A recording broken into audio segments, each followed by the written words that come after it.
Hey guys, so we are back with the part two of my jam making. Unfortunately, I did not have the energy to finish off the jam making yesterday, so my jam prep has been left for 48 hours instead of 24, which isn't too much of an issue because it's still drawing the juice out of the fruits. But now we're going to actually cook the jam and then bottle it up. Before I actually put the jam on the stove, which I've got ready here, um, I'm going to prep the jam jars. So I'm going to wash them all in soapy water, rinse them out, and then stick them in the oven to sterilize. And then after that, we'll get to making the jam.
So just leaving this to boil, poured in the jam. So what I've done is I've sterilized all the jam jars now. There are 33 small jam jars and 3 big jam jars. I might end up needing a few more big ones, but those big ones won't be as necessary to keep sterile, and those ones will be eaten soon enough. We'll just keep them in like the nearby fridge for everyone to eat. But the smaller ones will be given out as gifts, so it's really important to keep them sterile. I will probably be keeping them as sterile for as long as possible, so that I like giving them out as gifts, so they make really good Christmas presents. A lot of the berries aren't available later in the year, so I'm basically getting ahead of myself by making the jam now and keeping it sterile and cool until Christmas or until birthdays or whatever little things come up in the meantime. I mean, my cousin is getting married soon, and I thought it'd be nice to give some little jam jars to help with like the reception and stuff, or as a little wedding gift sort of thing. But yeah, so we're just going to let this boil and, well, come to a boil. And hopefully that should soften some of the fruit as well, because it looks like a lot of the fruit has stayed intact. But there is a temptation to sort of mash up the fruit so that it breaks down. But essentially, what we're going to do, boil it to try and get as much of the water to evaporate out of it as possible. And then hopefully, whilst the water is evaporating out, it will cook.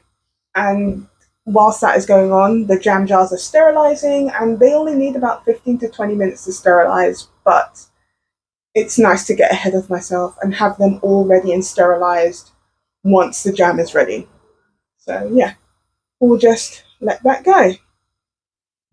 All right, so the jam is starting to boil, as we can see from the bubbles. So, we're going to keep it boiling. Essentially, it's small bubbles. And this lot of bubbles, they should die down the longer the jam cooks. But if they don't, the neat trick is to add a bit of butter at the end, or even I think even vegan butter works a bit, and this will get rid of the bubbles. Basically, they have.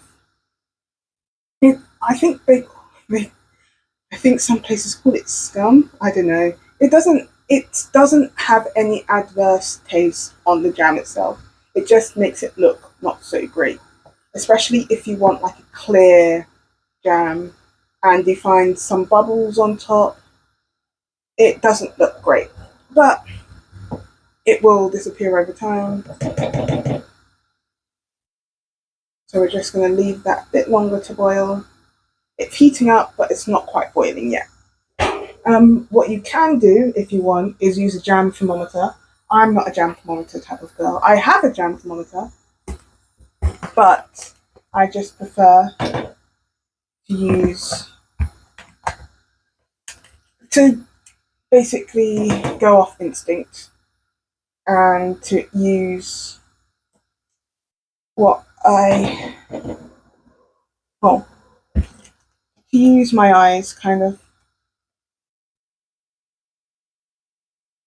I find it makes it also easier because then you're not waiting for the temperature to get there and then wondering if it doesn't set properly, wondering why it hasn't set.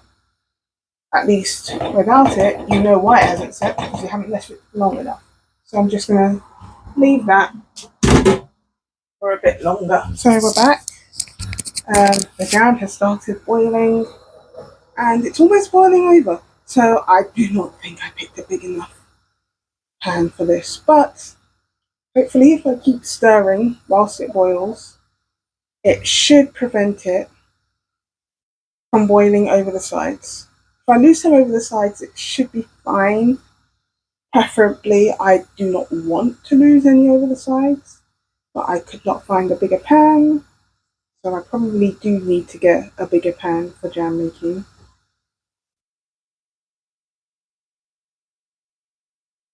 So if I just keep stirring whilst it boils, hopefully it should come up to temperature. Bring the temperature down a bit so that it doesn't boil over, but it looks like it's very close to boiling over, unfortunately.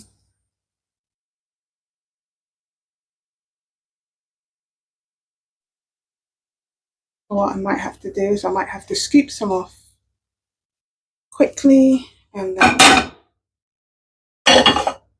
cook it separately.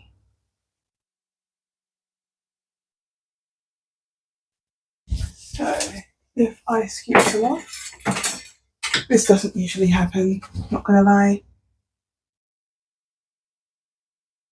But if I scoop some out, and then I can cook the main lot.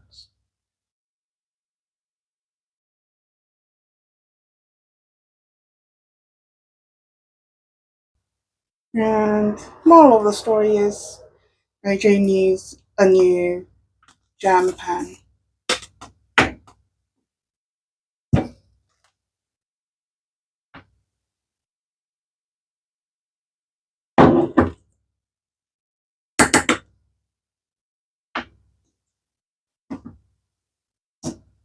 Put that here. And I'm going to have to wash that ladle as well afterwards because that is my jam ladle as well. That is the ladle I'll use to scoop out the finished jam into the jars.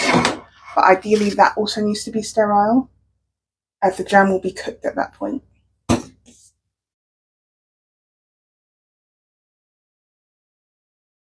So essentially what's happening is I'm making 2 batches, which isn't too bad.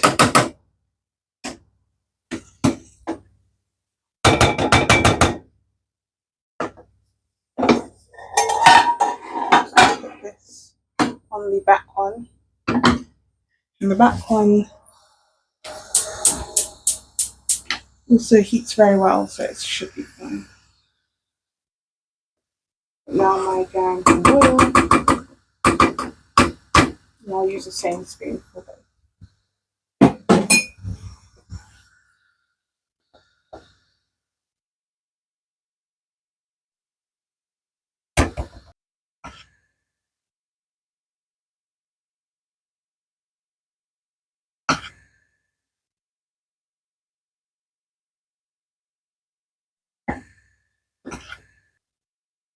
We need another pan. This is not going as much.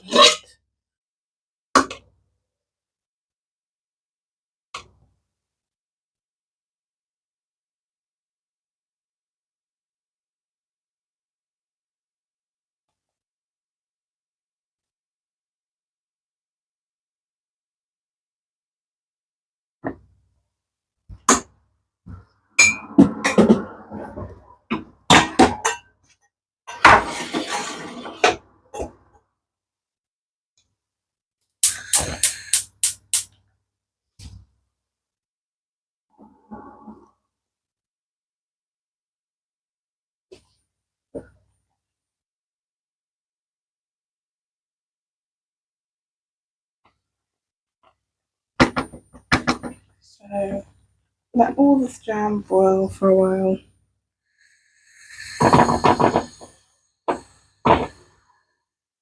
Maybe another 20-ish minutes.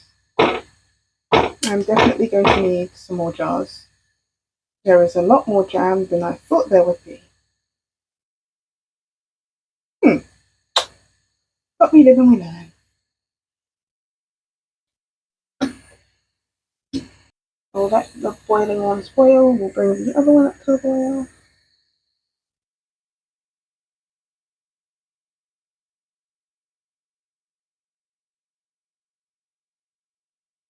And whilst the other ones are boiling, we're just stirring them, keeping an eye on them, because we don't want the jam to burn.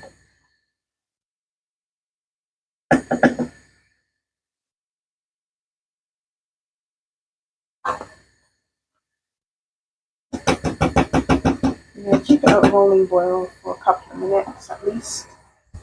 And whilst those are boiling, what I'm going to do is I'm going to put a plate in the freezer, a saucer actually, essentially. And what will happen is I will use that saucer to test whether the jam is done.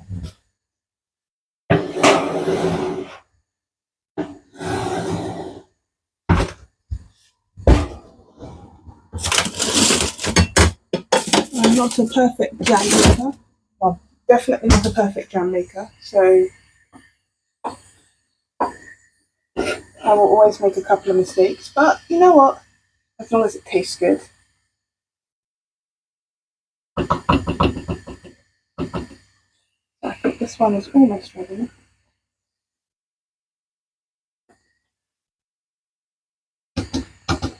I'm weird. I like to smell my jam to see whether it's still good or whether it's burning.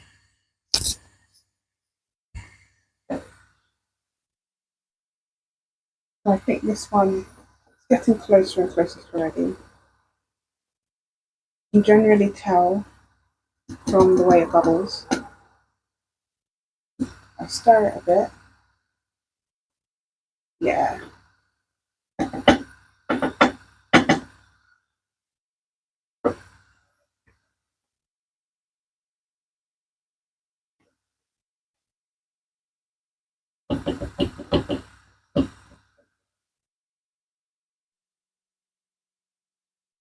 What I want is for the bubbles to slow down because then I know it's got a lot less water in it.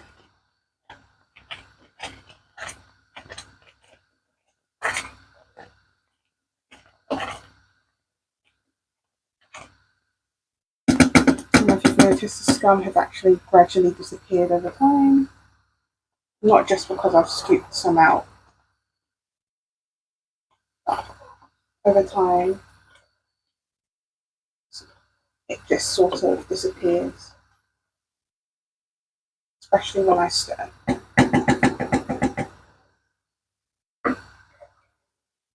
And the closer it is to getting ready, the faster it disappears. So,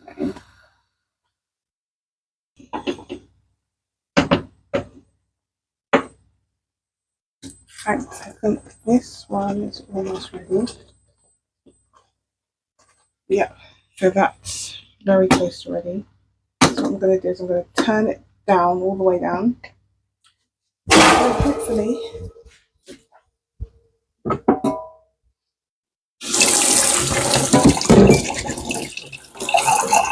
the jam off my hands a bit.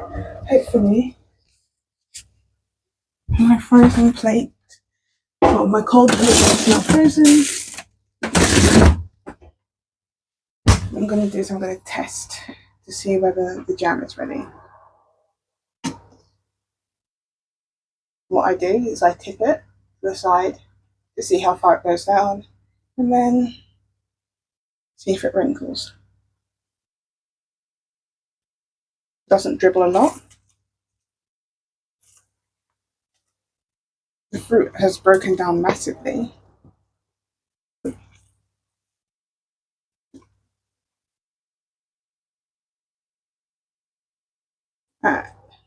So I think this one, yeah, it's not really dribbling as much if you've noticed. if I do it again.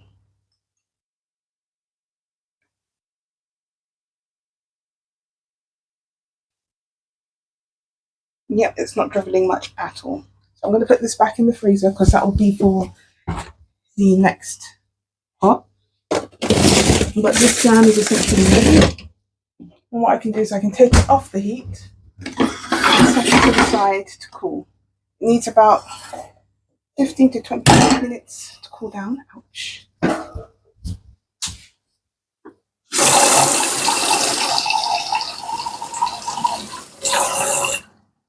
It's about 15 to 20 minutes to cool down, just so that the fruit settles.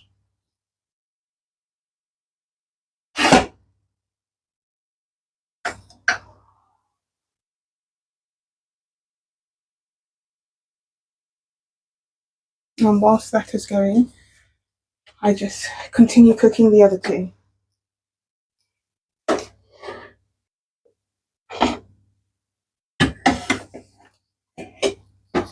Let that big one cook at the back. And turn the heat up on this front one.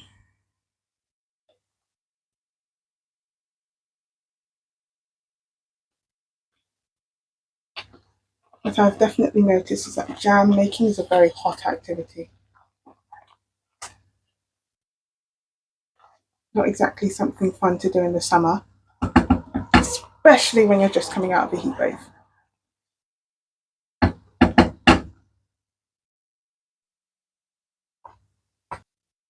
We will that continue to boil. That one's got a ways to go. This one, I think, is almost done.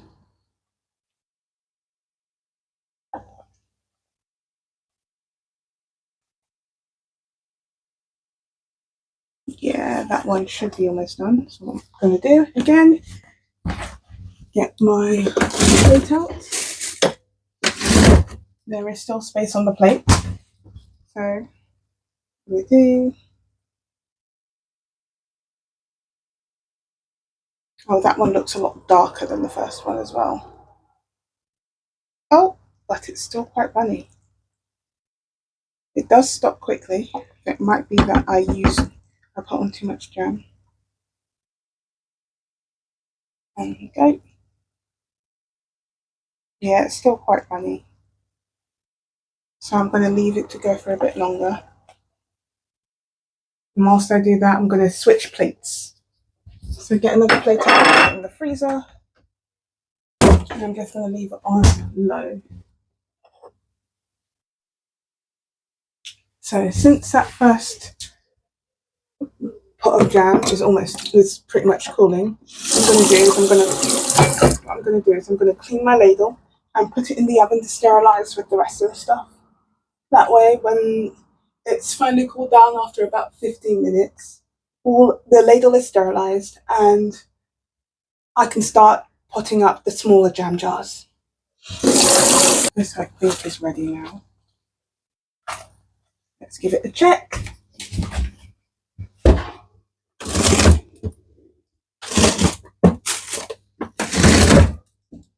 The plate isn't anywhere near frozen enough, but it looks like this one is done anyway. I'm just gonna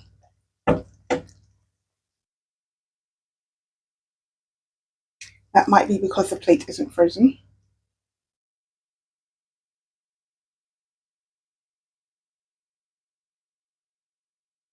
Let it sit for a little bit.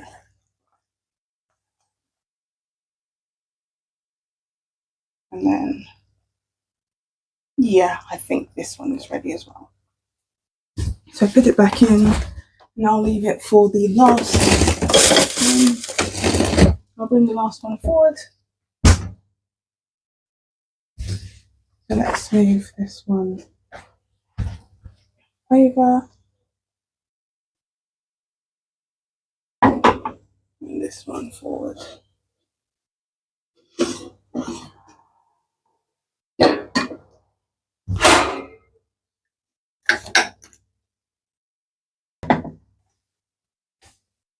So by leaving it to sit, I'm letting it basically bind and letting the fruit settle in the jam. so that you don't get a situation where all the fruit in the jam rises to the top. When I first started making jam, I did not realize that could happen. So I had a lot of situations where the fruit actually rose to the top, partially because the jam wasn't done yet, and partially because the fruit in the jam hadn't had time to settle properly before I started jarring it up. So essentially, I mean, the longer you leave it, it's a fine line between leaving it to the fruit to settle and letting the pectin and the jam essentially become jam. You don't want to leave it too long, otherwise, when you start jarring it up, the jam essentially is already jamming in the pan, and you break all the bonds, and it's very awkward to get into the jars. Turn this up a bit. This needs a bit more time to boil.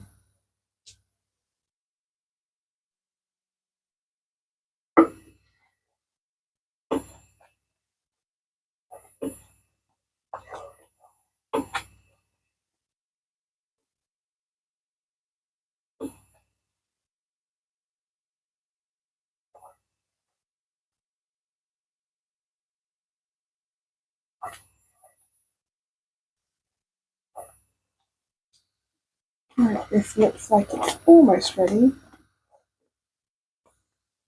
It's still bubbling quite a bit, so not quite ready. Hopefully it'll be ready in the next few minutes. But I think this one had a lot of water left in it.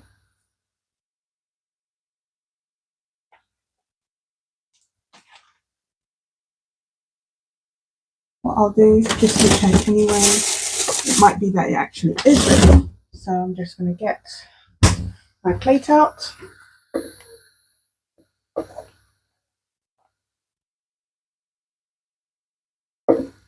Leave it a bit. Yeah, it's still quite a bit to go.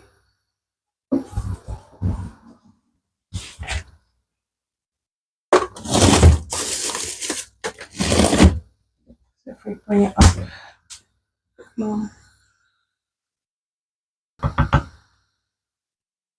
And if you notice, the bubbles are getting bigger, so I'm going to get the plate out again. Hopefully it should be ready this time.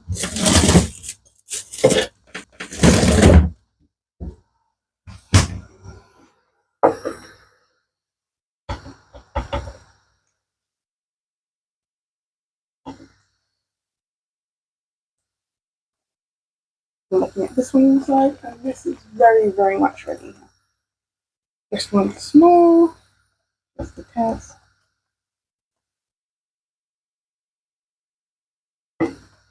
That's close to that one, but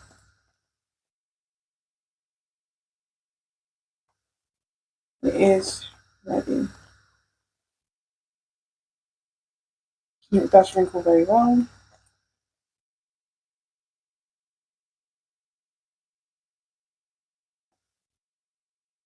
I think this one is also ready.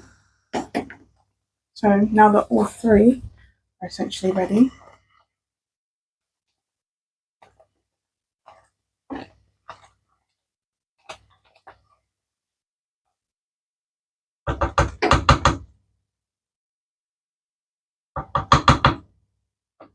this one might be a bit more syrupy than the other two, but it's still fine. The jam will still be good. So what I'm going to do is I'm going to leave it on the back burner. And I know for a fact that my jars are ready. So what I'm going to do is I'm going to take out some of my jars and start jarring up the first one. I'm going to start with the small ones as well. So that is all 33 jam jars.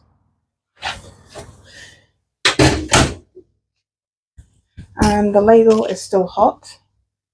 So each jar takes about a scoop of the ladle.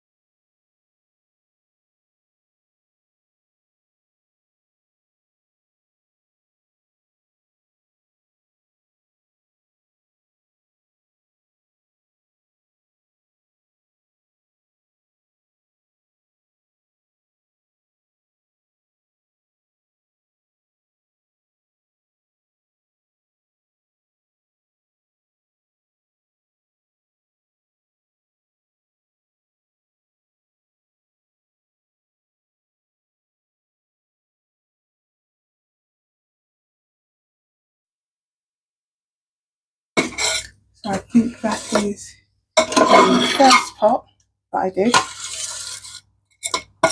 The one I had to salvage over and over. I think that is that pot done. I was sort of worried that this first pot alone would fill up all 33 mini jars, but it hasn't. So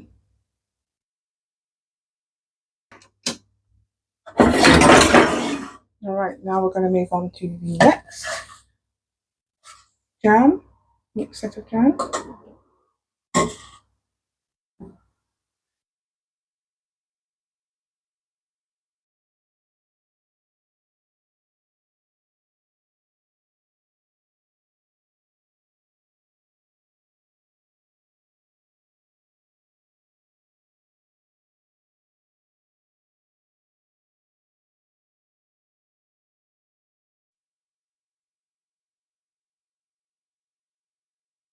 Right, and that is the mini jars done.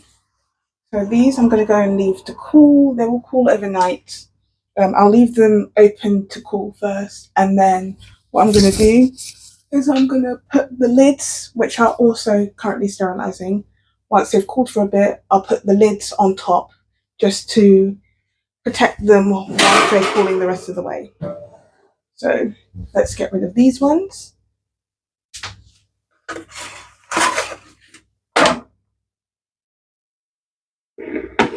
And all that's left now are the big jars.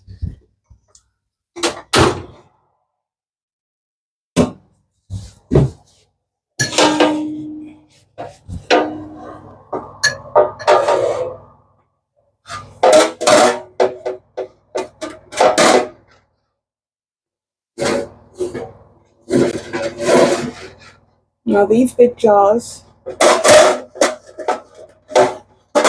are usually old jam jars I've had before. I don't think I've bought.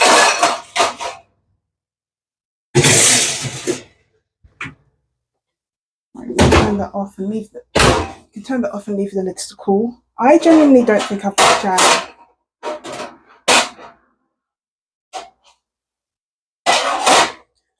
I haven't bought jam in years. So,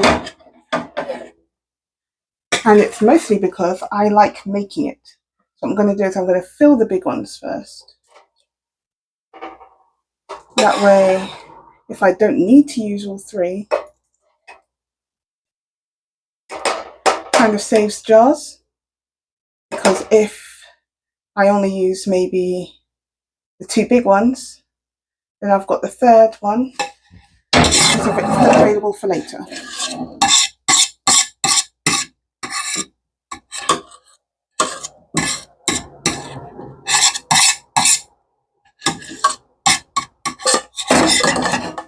So that's two pans done, and now for the third.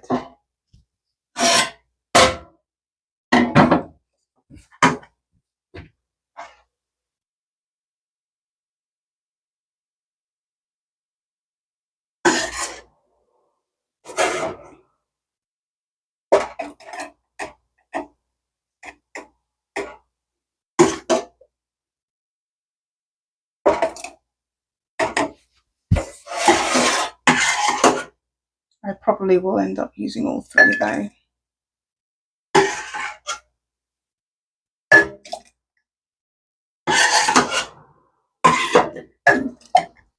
That's two jars done. The two biggest jars are done. So now I suppose we're definitely going to have to go on to the third one. I'm trying to touch them as little as possible, mostly because they're hot and I don't want to burn my fingers, but also because the jars are now sterile, so they're clean, so I don't want to mess them up with anything that might be on my hands.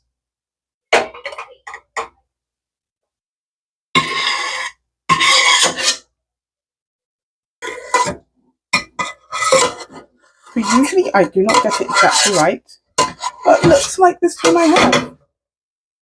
3 big jars and 33 small jars with no room to spare.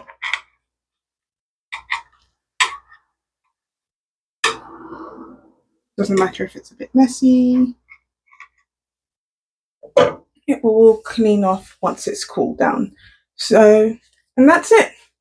I've got all my jam done, all of it ready for cooling down and then storing. So, thank you for joining me on my prep weekend, and I hope you enjoyed watching.